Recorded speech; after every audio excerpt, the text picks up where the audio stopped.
how our love for God can grow cold. हम लोग पिछले हफ्ते सुन रहे थे कि कैसा जो हमारा प्रेम है परमेश्वर के लिए वो ठंडा हो सकता है. And this is one of the marks of the last days. और ये अंत के दिनों का एक चिन्ह है, एक निशानी है. Jesus spoke in Matthew chapter 24. मत्ती चैप्टर 24 में जाएंगे. प्रभु यीशु ने वहाँ पे कहा है, मत्ती चैप्टर 24 and verse 3. और वाक्य 3. It says, and he was sitting on the Mount of Olives. The disciples came to him privately, saying, "Tell us, when will these things be, and what will be the sign of your coming and the end of this age?" वाक्य 3 में, और जब वह जैतून पहाड़ पर बैठा था तो चेलों ने अलग उसके पास आकर कहा, हमसे कह कि ये बातें कब होंगी और तेरे आने का और जगत के अंत का क्या चिन्ह होगा. So here Jesus was speaking to his disciples privately. तो यहाँ पे हम लोग देखते हैं कि प्रभु यीशु जो है उनके चेलों से अलग से बात कर रहे थे. And then he's saying, what is the sign of the last days when you are going to come? तो यहाँ पे चेले उनसे पूछ रहे थे कि अंत के दिनों में जब आप वापस आएंगे उन दिनों का चिन्ह क्या होगा. And Jesus did not present a very good picture or rosy picture. और प्रभु यीशु ने बहुत ही अच्छा दृश्य या बहुत ही अच्छा चित्र उनको नहीं दिखाया. And he said, the last days, a lot of people are going to mislead you. और उन्होंने कहा है कि अंत के दिनों में कई लोग आएंगे और तुम्हें सही मार्ग से भटकाएंगे. There will be a time of deception. एक बहुत ही धोखे का समय होगा. So what is deception? धोखे का मतलब क्या? They will tell you something which is false. वो तुम्हें एक ऐसी चीज बोलेंगे जो सच, जो झूठ है. That is, believers will be made to believe something that is false. इसका मतलब यह है कि जो विश्वासी है वो लोग इस चीज में विश्वास करेंगे जो सही नहीं है. Then he told about a lot of things about wars and rumors and lot of violence that will take place in this world. और वो कई अफवाहों के बारे में, युद्धों के बारे में और दूसरे सारे चीजों के बारे में भी वो बताते हैं. We see about deception, how so many believers are deceived in these last days. और हम लोग देखते हैं कि आज के अंत के दिनों में कितने सारे विश्वासी हैं जो छल में हैं. So many television preachers come and deceive people. कितने सारे टीवी में जो प्रचारक आते हैं आके लोगों को धोखे में डालते हैं. Then the Lord says that they are only the beginning of all these the hard things that are going to come. Verse 8. और वाक्य 8 में परमेश्वर प्रभु यीशु कहते हैं कि ये तो बस शुरुआत है सारे दुखों का. And then Jesus said that you will be delivered to all sorts of tribulation and troubles in your own life. और फिर प्रभु यीशु कहते हैं कि तुम्हारे आपसी जीवन में भी तुम कई सारे मुश्किलों की ओर सौंपे जाओगे. And you will be hated by all sorts of people. और हर एक तरीके के व्यक्ति तुमसे नफरत करेंगे. See, when you follow Jesus, you're not going to have an easy picture. जब भी तुम प्रभु यीशु का पीछा करोगे तो तुम्हारा जीवन आसान का जीवन नहीं होगा. Everybody is not going to love you, but everybody is going to hate you. सब हर एक व्यक्ति तुमसे प्रेम नहीं करेगा बल्कि हर एक व्यक्ति तुमसे नफरत करेगा. Just as they hated Jesus, and the disciples and the apostles, they'll hate each one of us. जिस तरीके से वो लोग प्रभु यीशु से, उनके चेलों से, उनके प्रेरितों से नफरत करते थे, उसी तरीके से वो तुमसे भी नफरत करेंगे. Verse 10, at that time many will fall away and they'll hate one another. और यहाँ पे आगे लिखा है वाक्य 10 में, तब बहुतेरे ठोकर खाएंगे और एक दूसरे से बैर करेंगे, रखेंगे. See, many believers will get offended. कई सारे जो विश्वासी हैं वो लोग उनको ठेस पहुंचेगी. They will get hurt and then they will start betraying one another. तो उनको दुख होगा और वो लोग उसके वजह से एक दूसरे को धोखा देने लगेंगे. What does it mean betray one another? Just betray the trust that we have with each other. एक दूसरे को धोखा देने का मतलब क्या है? वो विश्वास जो एक दूसरे पे हम रखते हैं उसको हम लोग तोड़ते हैं. Jesus wants us to be humble, sincere and simple. प्रभु यीशु चाहते हैं कि हम लोग हमेशा दीन रहे, नम्र रहे और साधारण रहे. He wants all believers to become like little children as one happy family. वो चाहते हैं कि हर एक उनका जो विश्वासी, जितने भी विश्वासी है, सभी छोटे बच्चे के समान बने और एक परिवार जैसे रहें. But then when we start betraying one another, we start talking about one another behind our back. लेकिन जब हम लोग एक दूसरे के साथ धोखा करते हैं, इसका मतलब यह है कि हम लोग एक दूसरे के पीठ पीछे बातें करते हैं. Then we become very insincere and very cunning. तो फिर हम लोग सच्चे मन के नहीं रहते. The spirit of the devil comes into our own life. और शैतान का जो आत्मा है हमारे जीवन में प्रवेश करता है. Comes into whose life? Comes the believers' lives. किसके जीवन में आता है? विश्वासियों के जीवन में आता है. People who love the Lord so much, now they begin to have hatred in their hearts. वो लोग जो एक समय पे परमेश्वर से इतना प्रेम करते थे लेकिन अभी उनके मन में नफरत है. Instead of getting little irritations and of getting offended and backbiting, gossiping, all these things will start. और इसके वजह से लोग चिढ़ जाते हैं, गपशप करते हैं, एक दूसरे के पीठ पीछे कुड़कुड़ करते हैं. And then our love, because says all believers are doing these things. Verse 12 says most people's love will grow cold. और वाक्य 12 कहता है कि और अधर्म के बढ़ने से बहुतों का प्रेम ठंडा हो जाएगा. See, when we start sinning, we get separated from God. जब भी हम लोग पाप में गिरने लगते हैं तो परमेश्वर से हम लोग जुदा हो जाते हैं. See, if you keep any bitter thought towards anybody, any wrong thought, what happens? Immediately you sin and you get separated from God. अगर तुम अपने मन में किसी की और भी कोई गलत सोच विचार या कड़वापन रखते हो तो क्या होता है, तुरंत तुम्हारा जो रिश्ता होता है परमेश्वर के साथ वो टूट जाता है. Jesus said, if you cannot love a brother or sister that you can see, how can you love God whom you cannot see? प्रभु यीशु ने कहा है कि अगर तुम अपने भाई या बहन से जिसको तुम देख सकते हो उनसे तुम प्रेम नहीं करोगे तो फिर तुम कैसे परमेश्वर से प्रेम So करोगे. the Lord talks to us very, very straight things. तो इसलिए परमेश्वर जो है सारी बातें एकदम सीधी तरीके से हमसे करता है. Why does He tell all these things? So that we can set things right in just now. ये सारी चीजें हमसे क्यों कहता है, ताकि ये सभी बातों को हम लोग ठीक कर सके अभी, But today is the day of salvation. क्योंकि आज ही का दिन है उद्धार का दिन. We have to settle things right now in our own life every day. सारे चीजों को हमें अभी से ठीक करना है हर रोज हमारे जीवन में. We have to fill our lives with the love of God. हमें अपना जीवन को परमेश्वर के प्रेम से भरना है. When we first come to Jesus Christ, God's love comes into our own life. जब हम लोग शुरुआत में प्रभु यीशु के पास आते हैं तो परमेश्वर का प्रेम हमारे जीवन में आता है. And we have to remain in love.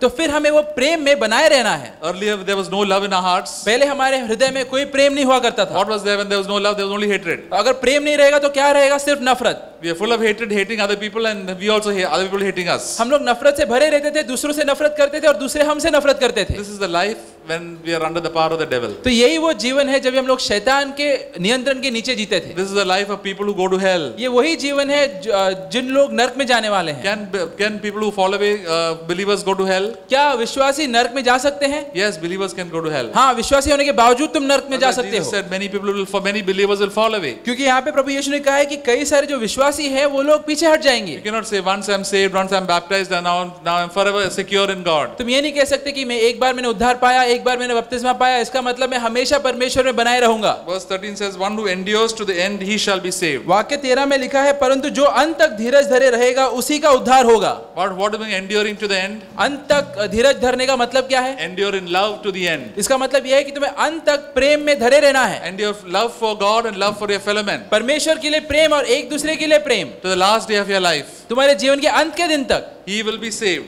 वो व्यक्ति ही बचाया जाएगा. It's so clear over here. एकदम सीधा सरल लिखा है यहाँ If पे. you don't endure in love towards the end, you will not be saved. अगर तुम अंत तक प्रेम में धरे नहीं रहोगे तो फिर तुम उद्धार नहीं पाओगे. We can come here for the meetings and go for the conferences, but you will not be saved. हो सकता है तुम यहाँ पे मीटिंग में आओ, कॉन्फ्रेंस में जाओ, लेकिन अंत में तुम उद्धार नहीं पाओगे. So that is why we have to have a little fear in our own hearts. इसीलिए हमें ये भय हमारे मन में रखना है. Lord, help me to always live in love. परमेश्वर मदद करके मैं हमेशा प्रेम में जीऊं, Always behave in love. हमेशा प्रेम में बर्ताव करूं, Love God and love one another. परमेश्वर से प्रेम करूं, एक दूसरे से प्रेम करूं. Which is the greatest commandment? सबसे महान उद्देश्य क्या है? Loving God and loving one another. परमेश्वर से प्रेम करना, एक दूसरे से प्रेम The करना. whole Bible can be put in two sentences. Jesus said, which is the greatest commandment? Loving God and loving one another. पूरा बाइबल दो वाक्यों में सीमित हो सकता है, वो है परमेश्वर से प्रेम करना और एक दूसरे से प्रेम करना. And if you still want to condense it to only one word, और अगर तुम्हें उससे भी छोटा करके उसको एक शब्द में छोटा करना है तो what is that word? तो शब्द क्या है?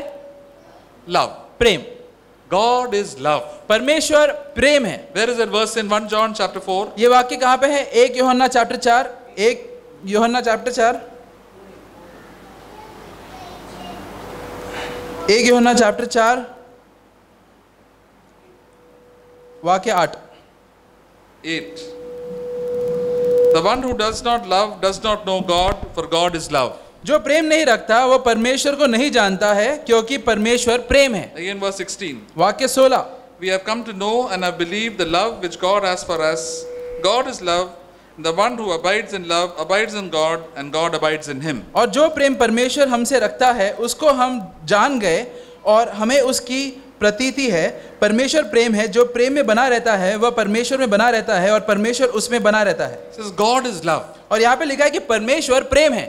See, the true and living God is a God of love. सच्चा जीवित जो परमेश्वर है वो प्रेम का परमेश्वर है. God loved you, and that's why we have come over here. परमेश्वर तुमसे प्रेम रखता था, इसीलिए तुम आज यहाँ पर हो. Jesus died for us. पर प्रभु यीशु हमारे लिए मरे. And he says, the one who abides in love abides in God. और यहाँ पे लिखा है कि जो प्रेम में बनाए रहता है वो परमेश्वर में बनाए रहता है. God abides in him. और परमेश्वर उसमें बसता है. So what should our permanent address be? तो हमारा हमेशा का एड्रेस क्या होना चाहिए? I should abide in always in love. मुझे हमेशा प्रेम में बना रहना I है. should live in love. मुझे हमेशा प्रेम में जीना है. The moment I go out of love, जो क्षण में मैं प्रेम के बाहर जाता I हूँ, am going to live with the devil. तभी मैं शैतान के साथ फिर In जीऊंगा। the hell, there is only hatred. नरक में बस नफरत ही है, We have been fed up of living in hatred, और हम लोग नरक में रह रह के तंग हो चुके हैं। getting bitterness, anger, all these things in our own life. कड़वापन, गुस्सा, ये सारी चीज हमारे जीवन में। But Jesus Christ has come to set us free. लेकिन प्रभु यीशु आए हैं हमें इस सारी चीजों से छुड़ाने के लिए, Now we can love everybody. ताकि हम हर एक व्यक्ति से प्रेम Now कर we have सकते to हैं। remain there in that love, address and love. तो अभी मुझे उसी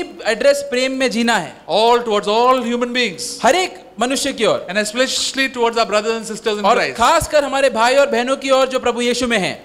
There are some people who can say, I can love all the other people, but I cannot love my brothers and sisters. कुछ लोग बोलते हैं कि मैं हर एक व्यक्ति से प्रेम कर सकता हूँ, लेकिन अपने भाई और बहन से प्रेम नहीं कर सकता। But love is not very easy. It is not easy to love. लेकिन प्रेम करना आसान नहीं है। What is love? प्रेम का मतलब क्या है? Love is a feeling. क्या प्रेम एक उत्साह अनुभव है? What is love? प्रेम क्या है? Love is?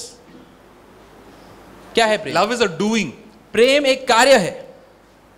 Love is not, people we heard in all the movie, I fell in love. जैसे कई बार लोग पिक्चर में कहते हैं कि मैं प्रेम में गिर गया, And some of the songs say, I keep falling in love with Jesus. और ऐसे कुछ गाने भी है कलेशिया में कि मैं परमेश्वर के साथ प्रेम में गिरता रहता हूँ। Love is not emotional. तो प्रेम बस एक भावना नहीं है, Love is a doing. प्रेम एक कार्य है। How do you know God loves you? कैसे तुम जानते हो कि परमेश्वर तुमसे प्रेम करता है? Yagnesh, how do you know God loves you? He died for you. वो मेरे लिए मरे। He died. Jesus died for me. He did something for you. He gave his life for you. That's why you know Jesus died for. Jesus loves me. प्रभु यीशु मेरे लिए मरे, उन्होंने मेरे लिए कुछ किया, और ये कार्य से मुझे मालूम पड़ता है कि वो मुझसे प्रेम करते हैं। Now, if I love my brothers and sisters, I should be willing to die for them. अगर मैं अपने भाई या बहन से प्रेम करूंगा तो उनके लिए मैं भी मरने के लिए तैयार रहूंगा। I should be willing to die for my fellow men around us. मेरे जो आजू बाजू के लोग हैं उनके लिए भी मैं मरने के लिए तैयार Then रहूंगा। I will say that I love God and love my fellow men. तभी मैं कह सकता हूँ कि मैं परमेश्वर से और मेरे आजू बाजू के लोगों से प्रेम करता हूँ। What does it mean to die for my brothers and sisters and lay down my life for my fellow men? इसका मतलब क्या है कि मैं अपने भाई या बहन के लिए मरूं या अपने आजू बाजू के लोगों के लिए अपना जीवन दूं? What should die? क्या मरना चाहिए?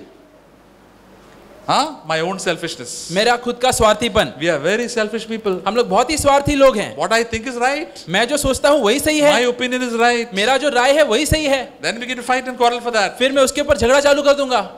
Forget it, my opinion. मेरा जो राय है उसको जाने दो। Lord, I'm going to put it down. परमेश्वर, मैं उसे नीचे रख दूंगा। That's why Jesus came down, gave up his own will and came to die for us. और इसलिए प्रभु यीशु स्वयं नीचे आए, खुद का इच्छा उन्होंने त्याग दिया और हमारे लिए मरे। All of us are so wicked, evil sinners. हम सभी कितने दुष्ट पापी थे। And Jesus said, now you also go and die for one another. और फिर प्रभु यीशु कहते हैं कि अभी तुम भी जाके एक दूसरे के लिए मरो, Especially your brothers and sisters. खासकर अपने भाई और बहन के लिए। Jesus said, a new commandment I have given to you that you love one another. प्रभु यीशु ने कहा है कि एक नया आज्ञा मैंने तुम्हें दिया है कि तुम एक दूसरे से प्रेम करो। By this all men will know that you are my disciples by your love for one another. इससे हर एक लोगों को मालूम पड़ेगा कि तुम मेरे चेले हो, कि तुम एक दूसरे से प्रेम रखते हो। Is it easy to love brothers and sisters in Christ? क्या अपने भाई और बहन जो प्रभु में है उनसे प्रेम करना आसान है? It should be easy.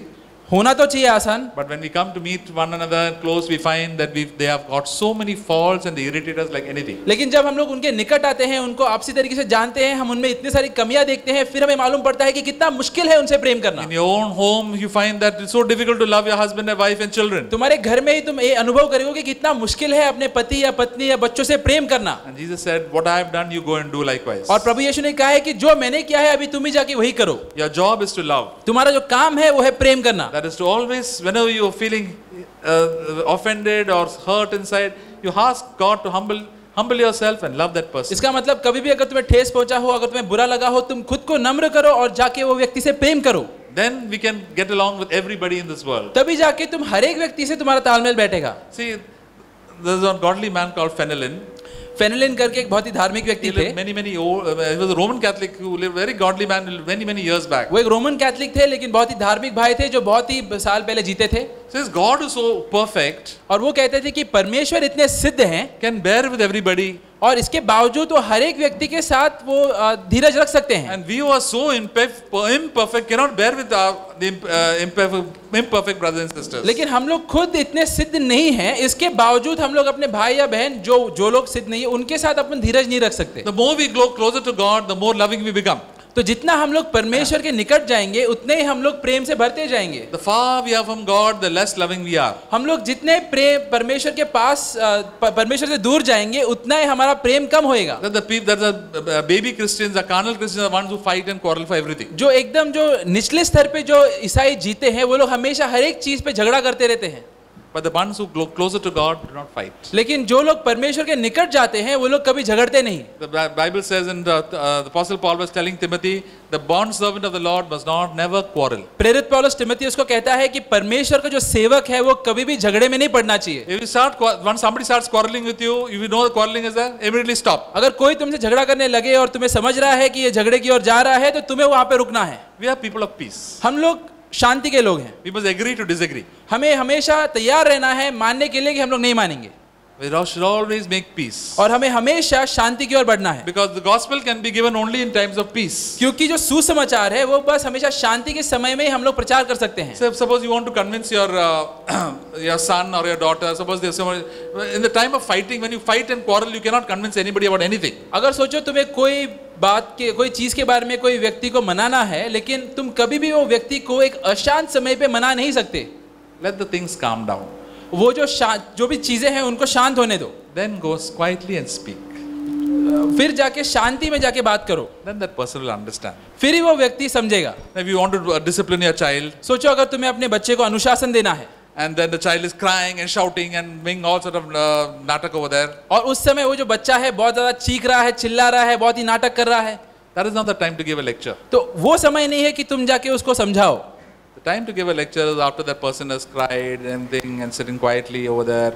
Then give him a nice some sweet, and then when he's happy, then tell him what is to be told. तो वो जो बच्चा है एक बार फिर शांत हो जाएगा, उसका रोना धोना बंद हो जाएगा, उसके बाद तुम उसको कोई मिठाई दोगे या चॉकलेट दोगे, उसके बाद एक बार वो शांत हो जाए उसको फिर तुम समझाओगे कि आगे उसे क्या करना है. And then they will listen. तभी जाके वो तुम लोग की बातों को सुनेंगे. And try to talk softly and gently. और बहुत ही धीमे और धीरज से उससे बात करो. Because love is patient and kind. क्योंकि प्रेम जो है वो धीरज रखता है और दयालु है. And we have to learn to be patient and kind. और हमें भी सीखना है कैसे धीरज धरना है और कैसे हमें दयालु रहना And for है. that I have to die daily in my own life. और इसके लिए हर रोज मुझे अपने आपसी जीवन में मरना है. And if I don't want to die daily, और अगर मैं हर रोज मरना नहीं चाहता I will thoroughly be impatient तो मैं हमेशा धीरज कभी भी नहीं रख and पाऊंगा very harsh and unkind. और हमेशा बिल्कुल दयालु नहीं रहूंगा, हमेशा बुरा रहूंगा हर एक के. And as और believers, if we live like that, we will live as just like unbelievers. और विश्वासी होने के बावजूद हम लोग अविश्वासियों के जैसे जिएंगे. Why are we come here, sit here?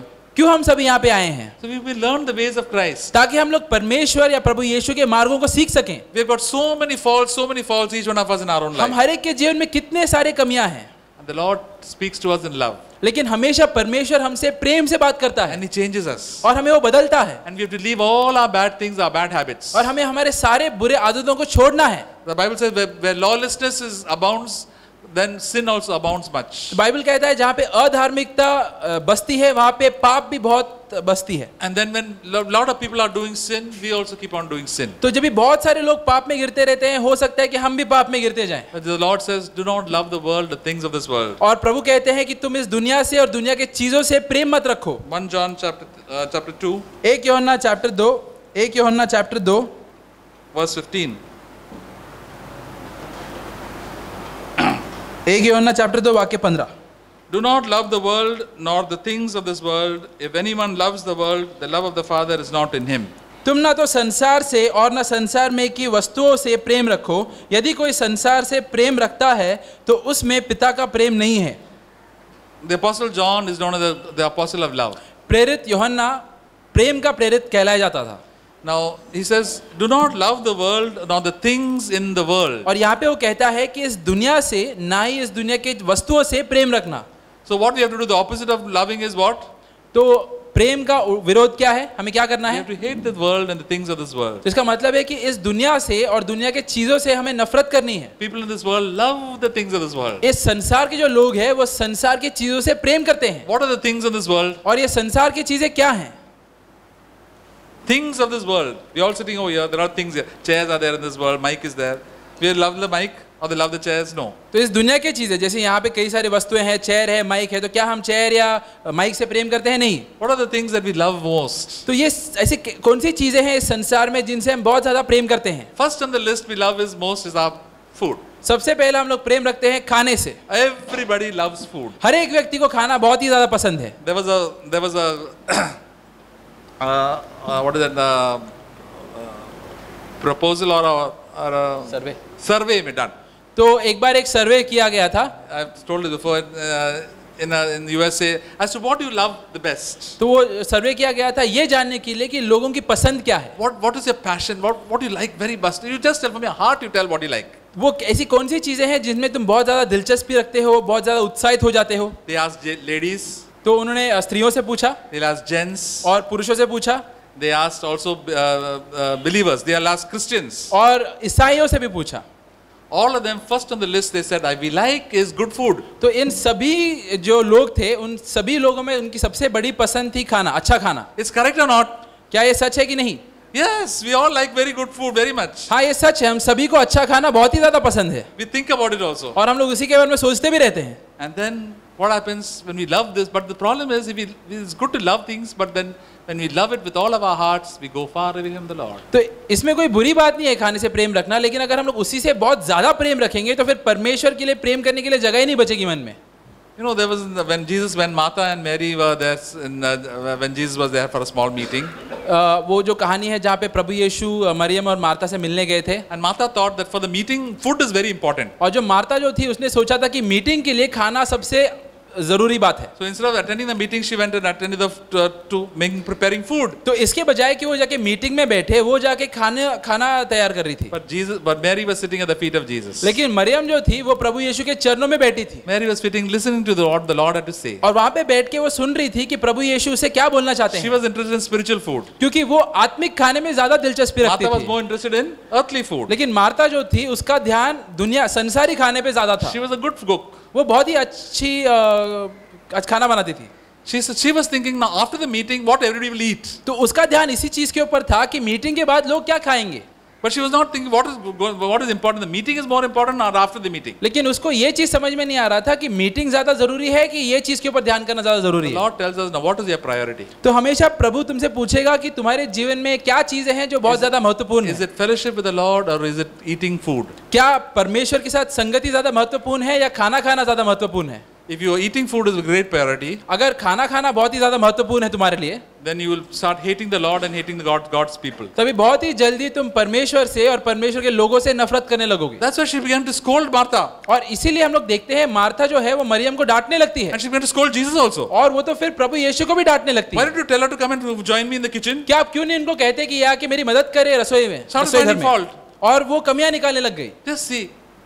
बस देखो, That is what happens when we start loving the things of this world more than things of God. यही होता है जब हम लोग इस दुनिया के चीजों से प्रेम करते हैं परमेश्वर से ज्यादा. So let us all start with it. We are all big lovers of food. तो हम सभी को ये चालू करना है क्योंकि हम सभी बहुत ही ज्यादा प्रेम रखते हैं खाने से. That's why God tells us sometimes to fast. और इसलिए कई बार प्रभु हमको बोलता है कि हम उपवास रखें. Say, Lord, just get along with any food.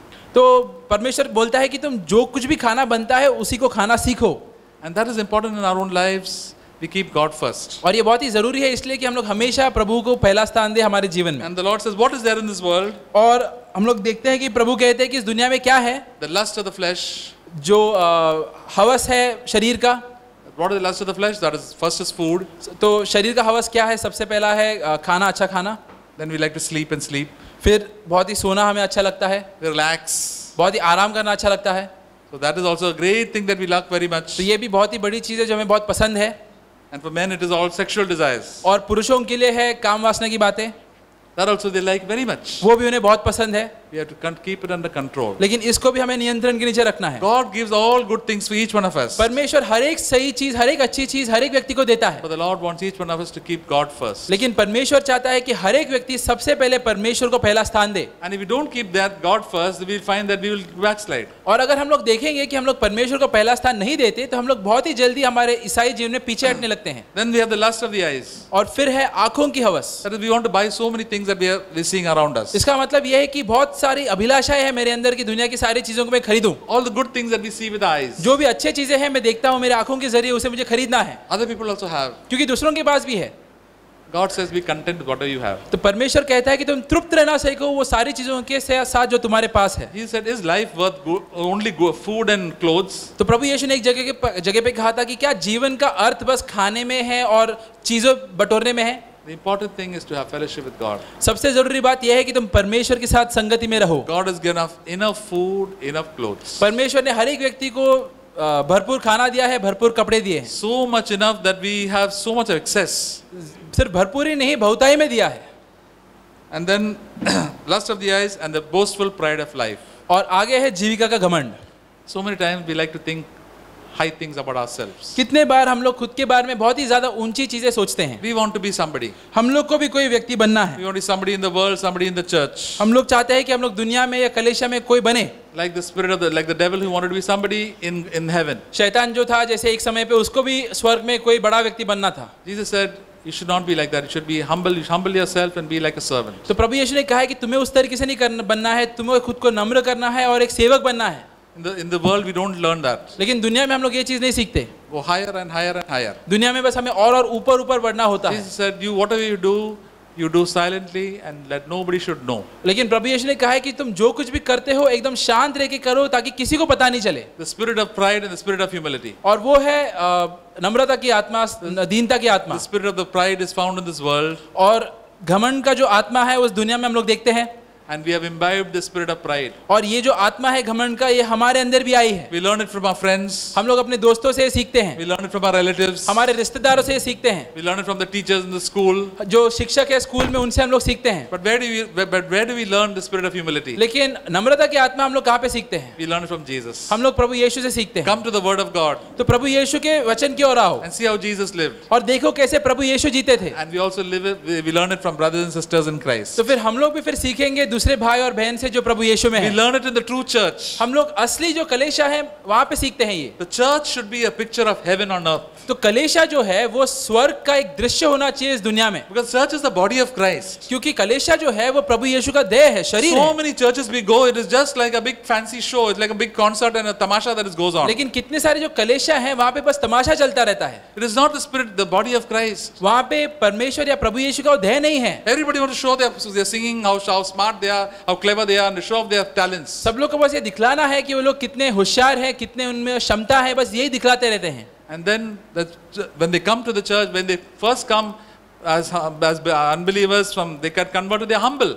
तो ये जो लोग रहते हैं शुरुआत में जब वो लोग कलीसिया में आए रहते हैं अविश्वासी के तौर पर, तो वो लोग बहुत ही नम्र होते But हैं। when they come to the church, they become so proud and arrogant. लेकिन कलीसिया में आने के बाद वो बहुत ही ज्यादा घमंडी हो जाते हैं। There was a brother who came, I think, from an unconverted background. He came from Hindu background or some other background. I don't know. The Buddhist. एक भाई थे जो एक बुद्धिस्ट बैकग्राउंड से आए थे। And he was a rock star and he was playing all sorts of bad music and running after the things of this world and money.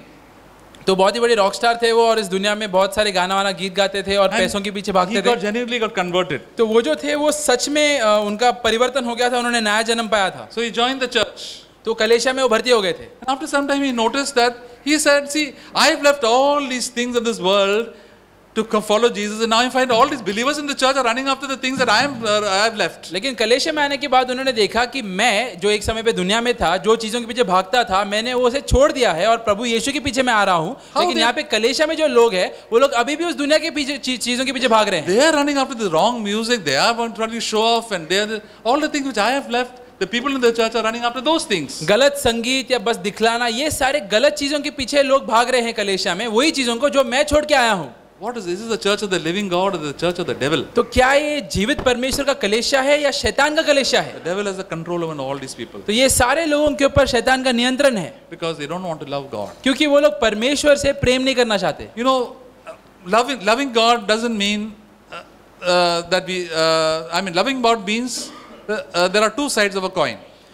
तो परमेश्वर से प्रेम करने का मतलब है, उसके उदाहरण के तौर पर हम लोग देख सकते हैं एक सिक्का जिसके दो भाग हैं। If you want a genuine coin, there are two sides. तो अगर तुम्हें एक असली सिक्का चाहिए तो उसका दो भाग होता है। You love God means one, you love God and then you will hate the world and the things of this world. उसका मतलब यह है कि एक भाग यह है कि तुम परमेश्वर से प्रेम करते हो, तो उसका दूसरा भाग यह है कि तुम दुनिया से नफरत करते हो। Jesus said, if you want to be my disciple, you must hate yourself, father, mother, brothers, sisters, all your possessions. प्रभु यीशु ने कहा है कि अगर तुम्हें मेरा चेला बनना है तो तुम्हें हर एक चीज से नफरत करनी है, तुम्हारे भाई बहन, माता पिता, पत्नी पति, बच्चों, सभी से नफरत करनी है। That is a true disciple. यही है सच्चा चेला। Otherwise, you are a false disciple. वरना तुम एक झूठे चेले हो। The genuine coin will be, suppose you get one side only that the India that Ashoka chakra is there, the other side is blank or some other thing is there. You'll say this is a false coin. सोचो अगर तुम्हारे हाथ में एक सिक्का आता है जिसका सिर्फ एक ही भाग है जो अशोक का चक्र है वही तुम्हें दिखेगा और दूसरा जो भाग है वो कुछ नहीं है वहां पे, That's it. तो एक नकली सिक्का है। Jesus said, always you count the cost. तो इसलिए प्रभु यीशु कहते हैं कि तुम हमेशा गिनो क्या कीमत होगी मेरे पीछा करने का। Those who count the cost and follow the Lord has tremendous amount of blessing for them. लेकिन जो लोग ये कीमत गिनते हैं और कीमत देने के लिए तैयार होते हैं और प्रभु यीशु का पीछा करते हैं उनके लिए परमेश्वर बहुत सारे आशीषें रखता है। They'll have lot of troubles in this world, वो लोग इस दुनिया में बहुत सारे मुश्किलों का सामना करते हैं, but a tremendous blessing in heaven and also tremendous fellowship with God. लेकिन इसके बावजूद स्वर्ग में उनको बहुत ही ज्यादा इनाम मिलता है और परमेश्वर के साथ संगति मिलती है। See, God loves everybody, all of us. तो परमेश्वर हम सभी व्यक्तियों से प्रेम करता है, But we have to respond in love towards God. लेकिन हमें इसका उत्तर परमेश्वर की ओर प्रेम से देना है। Jesus said, you love me when you keep my commandments. परमेश्वर ने कहा है कि जब तुम मुझसे प्रेम रखोगे तो तुम मेरे नियम का पालन भी करोगे। And then when we keep what God says, then I grow closer to God. और जब मैं परमेश्वर की बातों का पालन करता हूँ तो फिर मैं परमेश्वर की निकट जाता हूँ, We have a close devotion to the Lord. परमेश्वर की ओर एक भक्ति में पाता हूँ। In 2 Corinthians chapter 11, दूसरा कोरिन्थियों चैप्टर 11, दूसरा कोरिन्थियों chapter 11,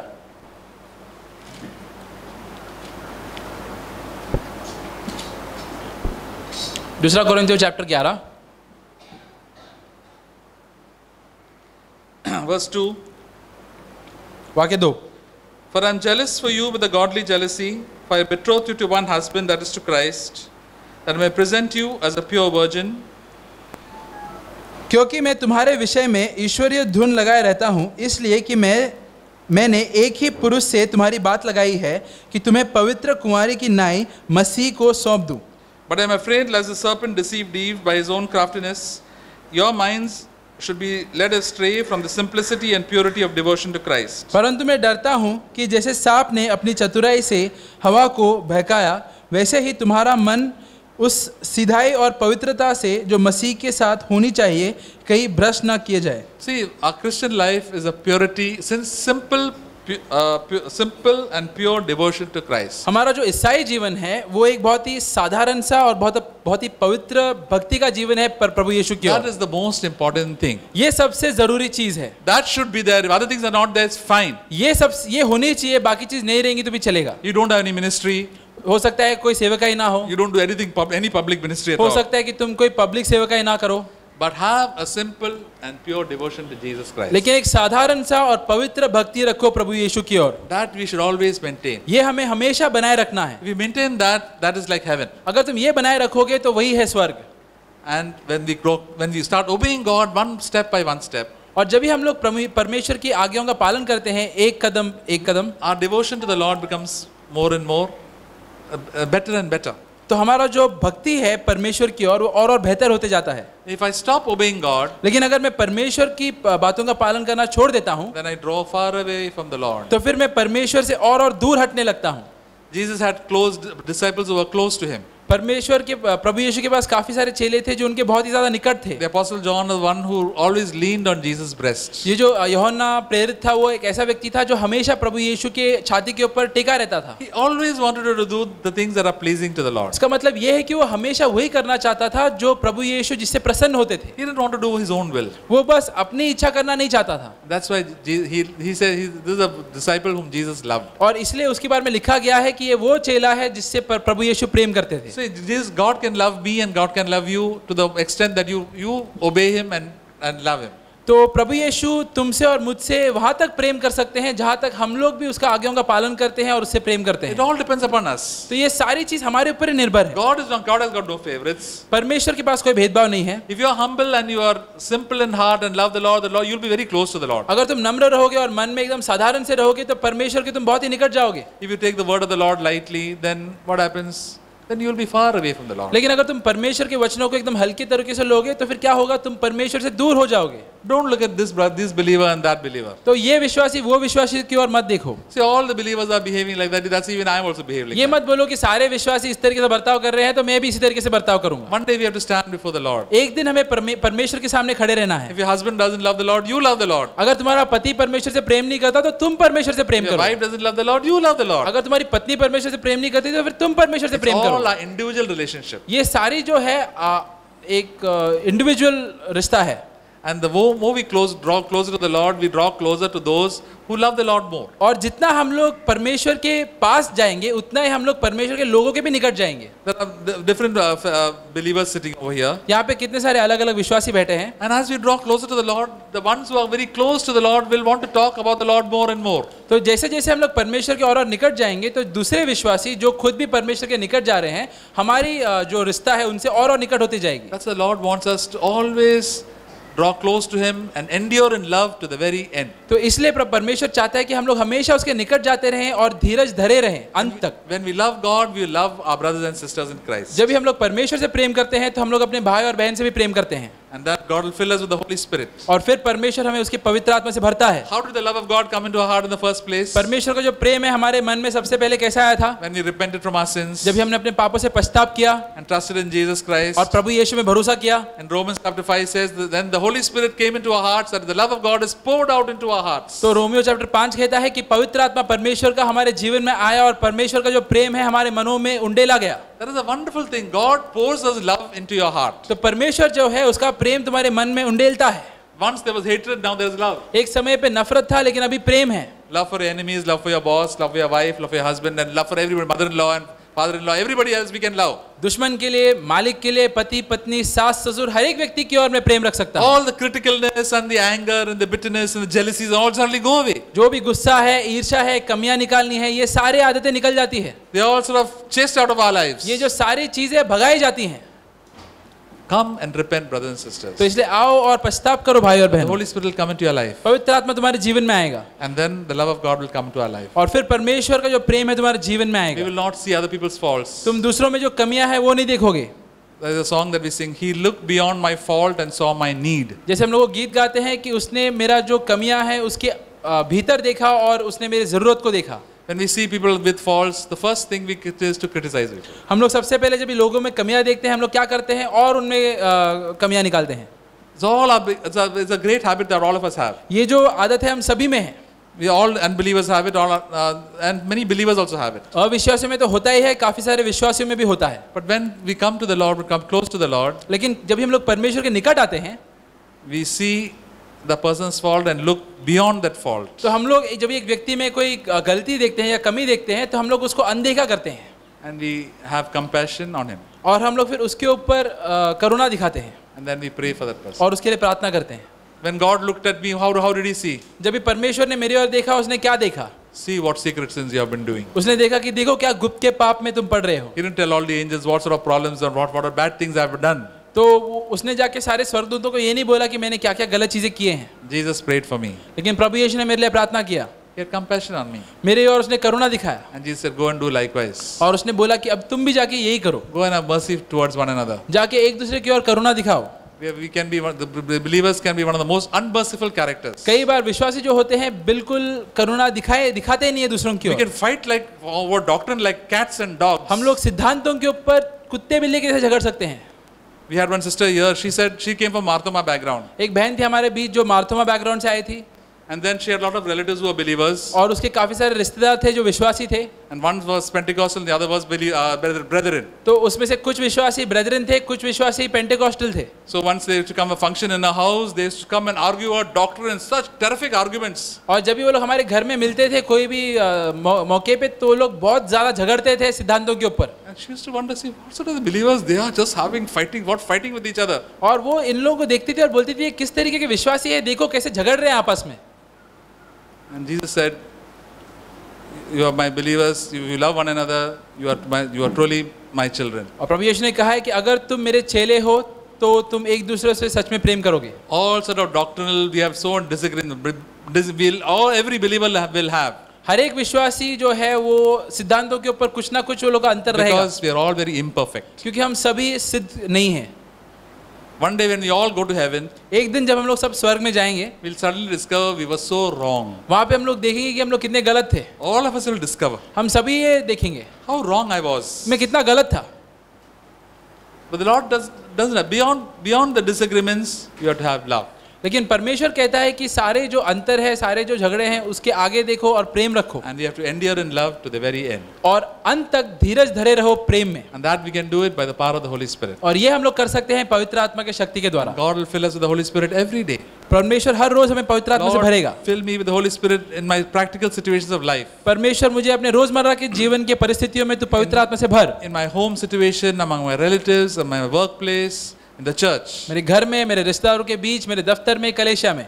And God, our lives will be perfected in love. तभी हमारा जो जीवन है वो प्रेम से सिद्ध होते जाएगा। We'll have fellowship with Jesus Christ. और हम लोग फिर प्रभु यीशु के साथ संगति करेंगे। And God can use us by the power of the Spirit to bring blessing and healing to other people's lives. और फिर परमेश्वर हमारे जीवन में कार्य कर सकता है और दूसरों के जीवन में हमें एक चंगाई और आशीष का स्रोत बना सकता Yes, है। brothers and sisters, God has great plans for us. तो यहाँ भाई और बहनों, परमेश्वर के पास हमारे जीवन के लिए बहुत सारे महान योजनाएं हैं। Let us love the Lord and put always Him first in our own lives. तो हमें हमेशा परमेश्वर से प्रेम करना है और उसको पहला स्थान देना है। As the psalmist says, "Oh, taste and see that the Lord is good." जैसे भजन संगीता के लेखक ने लिखा है कि तुम चख के देखो कि परमेश्वर अच्छा है। Psalm 34, "Happy is the man who trusts in Him." भजन संगीता 34, खुश है वो व्यक्ति जो परमेश्वर पे भरोसा रखता है। Taste and see.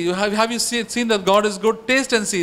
Start obeying God from today. क्या तुमने देखा है, जाना है कि परमेश्वर अच्छा है? चख के देखो, आज देखो। For those who are taking baptism, वो लोग जो बपतिस्मा लेने वाले that हैं, is the one step of obedience. तो ये एक कदम है आज्ञा पालन करने का। That is not the last step, it is the first step. अंत का ये कदम नहीं है, लेकिन शुरुआती Now कदम we है। tell, now Lord, I'm going to obey you in everything the Holy Spirit tells me. इसका मतलब ये है कि अभी से मैं हर एक चीज में जहाँ पे पवित्र आत्मा मुझे आज्ञा देता है, वहाँ पे मैं पालन I'm करूंगा। going to change my life. मैं अपने जीवन को बदलूंगा I'm going to obey the word of God. और परमेश्वर का जो वचन है उसका मैं पालन करूंगा। And then, as the song says, trust and obey, for there's no other way to be happy in Jesus but to trust and obey. और जैसे वो गीत है कि भरोसा रखो और परमेश्वर का पालन करो और कोई तरीका नहीं है कि तुम परमेश्वर में खुश रहो। Amen. आमीन।